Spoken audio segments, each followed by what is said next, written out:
Welcome to Roy English Learning Academy. মই আজি আগন্তুক আসাম টেটৰ উপযোগী হোৱাকৈ ইংলিছ গ্ৰামাৰৰ আনটি নতুন টপিকৰ ওপৰত এটি নতুন ভিডিঅ' লৈ আহিছোঁ। এই ভিডিঅ'টোত মই আলোচনা কৰিম কানেক্টৰ্ছ বা লিংকিং ৱৰ্ডছ। কানেক্টৰ্ছ বা লিংকিং ৱৰ্ডছ কি তাৰে ভিতৰত দুটা এক্সাম্পল দি দিছে। Use of but and connectors বা linking words আৰু বহুতো আছে তাৰে দুইটা দি দিছে এনেকুৱা ধৰণৰ থাকিব বাটৰ ব্যৱহাৰ তাৰ পিছত এণ্ডৰ ব্যৱহাৰ তাৰ পিছত আৰু বহুত কিবা কিবি আছে connectors বা linking words। তো সেই বিষয়ে আমি কি আলোচনা কৰিবলৈ লম যে connectors বা linking words মানে কি তাৰ পিছত কোড ব্যৱহাৰ কৰা হয় কি হিচাপে ব্যৱহাৰ হয় তো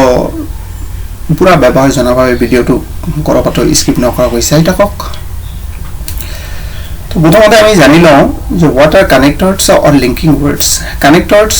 অথবা linking words নো কি তো answer basically the words or phrases that maintain a cohesion or continuity of a sentence are called connectors or linking words। In English grammar they are used between two separate sentences। সাধাৰণতে কি কৈছে the words or phrases মানে যিবিলাক শব্দ নাইবা বাক্যৰ অংশ কোনো এটা বাক্যৰ কোহেশন মানে সম্পৰ্ক স্থাপন কৰাৰ বাবে বা সম্পূৰ্ণ অৰ্থ বজাই ৰখাৰ বাবে যিবোৰ সেন্টেন্সতে যিবোৰ ওয়াৰ্ড ব্যৱহাৰ কৰা হয় সেইবোৰ ওয়াৰ্ডকে কি বুলি কোৱা হয় connectors বা linking words বুলি কোৱা হয়। In English grammar they are used between two separate sentences। ইংৰাজী গ্ৰামাৰত সাধাৰণতে দুটা পৃথক বাক্যৰ মাজত দুটা পৃথক ক্লজৰ মাজত কি কৰা হয় connectors বা linking words ব্যৱহাৰ কৰা হয়। সাধাৰণতে linking words বা connectors ক্লাস 9 10 বা 12 ত পোৱা যায় যে connectors ব্যৱহাৰ কৰি কি কৰা হয় কম্বাইন সেন্টেন্স কৰিব লাগে বা সেন্টেন্সেস অফ সেন্টেন্স কৰিব লাগে। তো তেতিয়া আমি কি কিছুমান ওয়াৰ্ডস ব্যবহাৰ কৰব এইবোৰ ওয়াৰ্ডস ব্যবহাৰ কৰি বা ক্লাস 10 ত থাকে সাধাৰণতে যে দুটা সেন্টেন্স দিয়া থাকে এই দুটা সেন্টেন্স কি কৰিব লাগে এটা কৰিব লাগে কানেক্টৰ্ছ ব্যবহাৰ কৰি। তো তাৰে কিছুমান এক্সাম্পল লৈছো যে কোনবোৰ কানেক্টৰ্ছ বোৰ হল or so yet otherwise therefore still what তাৰপিছত that why before where while until how etc তাৰ ভিতৰত কিবাটা ইম্পৰ্টেন্ট কানেক্টৰ্ছ আলোচনা কৰিলো এইবোৰ কি হয় কানেক্টৰ্ছ হয় এইবোৰ ব্যৱহাৰ কৰি কি কৰা হয় দুটা বা ততোধিক সেন্টেন্স এটা সেন্টেন্স কৰা হয়। তো এটা আমি কিছুমান এক্সাম্পল লৈ গৈছো।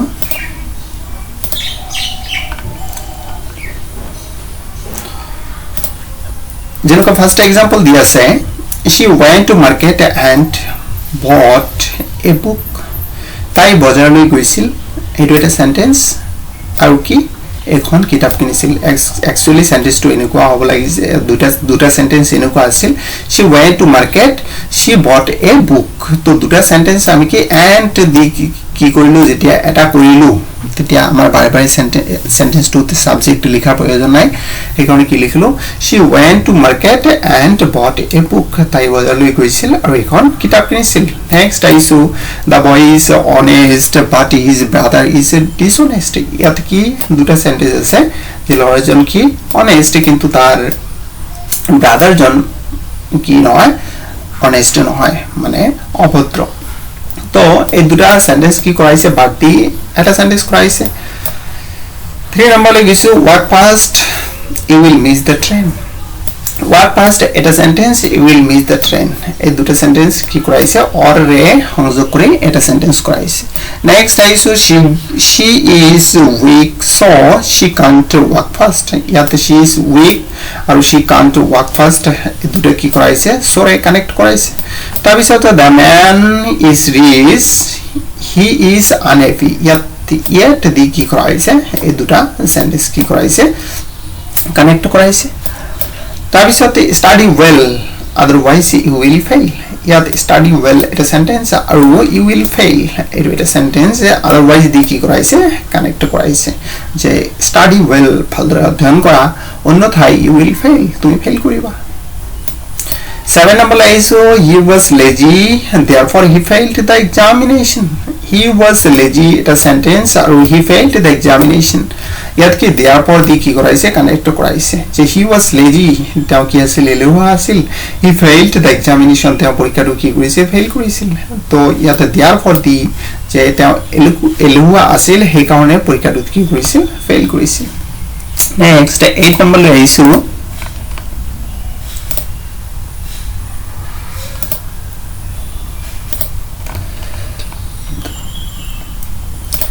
8 number dia se the girl worked hard still she could not pass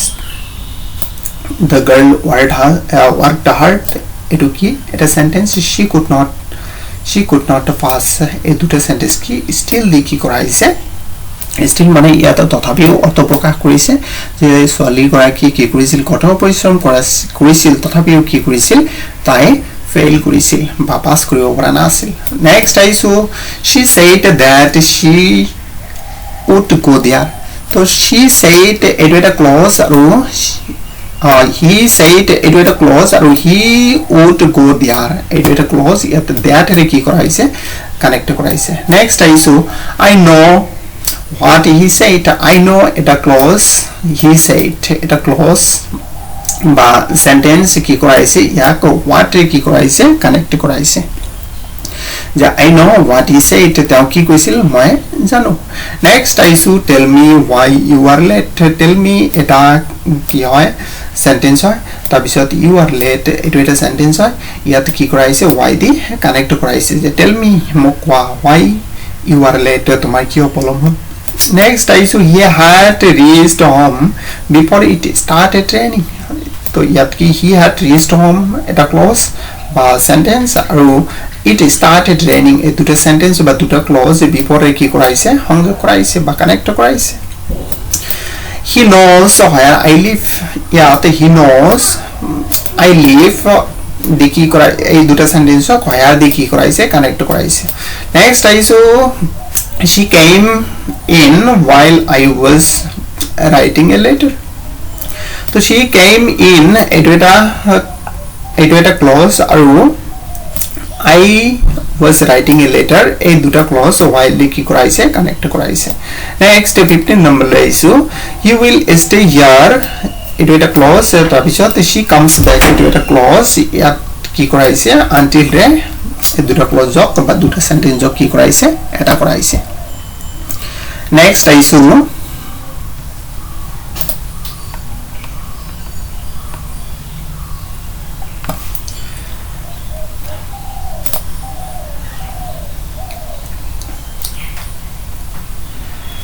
60 number the boy asked me how I was yat the boy asked me it with a clause the boy asked me aru how I was yat I was to and it a clause yat ki di honjo koraise how di honjo koraise to ene dore ki kora hoy duta ba tatko beshi clause দুটা বা তাতকৈ basic close বা দুটা বা তাতকৈ বেসি sentence জিবর মানে connector দি জিবর মানে ওয়ার্ড দি কি করা হয় এটা বাক্য জিবর ওয়াৰ্ডৰ সহায় লৈ এটা বাক্য কৰা হয় হেইবোৰকে কি বুলি কোৱা হয় কানেক্টৰস বা মানে সংযোগ স্থাপন কৰা শব্দ বুলি কোৱা হয় এটা আমি কেইবাটা মাল্টিপল চয়েস কোশ্চেন আনসাৰ লৈ গৈছো এনেকুৱা ধৰণৰ কোশ্চেন আনসাৰ মাজে মাজে পৰীক্ষাত অহা দেখা যায় तो number 1 दिया से I know dash he lives I know माने মই জানো dash he lives माने তেওঁ কত বাস কৰে মই জানো তো ইয়াৰ সঠিক অপচন কি হ'ব অপচন দিয়া আছে A how অপচন B দিয়া আছে where অপচন C দিয়া আছে when অপচন D দিয়া আছে what তো ইয়াত কি হ'ব I know where he lives option B next 2 number issue this is the man dash took my umbrella yat ki hobo this is the man ejon hol hejon manu jijone mur sati to ki korisil loisil to yat ki hobo who hobo this is the man who took my umbrella Next আইছো she prefers tea dash not coffee. তাই চাহ বেছিকৈ পছন্দ কৰে কিন্তু coffee নকৰে তো ইয়াত কি হ'ব বাদ হ'ব she prefers tea but not coffee. Next আইছো phone number লৈ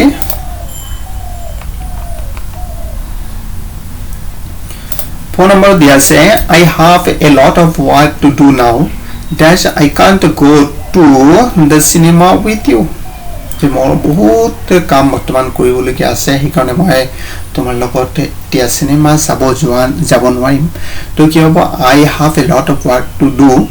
ইয়াত কি হ'ব so I can't ইয়াত কি হ'ব so I can't go to the cinema with you তো অপচন কি আছে so আছে অপচন B আছে where অপচন C আছে before তাৰপিছত অপচন D আছে and তো ইয়াত কি হ'ব অপচন A হ'ব so right number আইছো he stayed at home dash watched a film he stayed at home মানে তেওঁ ঘৰত থাকিছিল এখন কি কৰিছিল সিনেমা চাইছিল তো কি হ'ব he stayed at home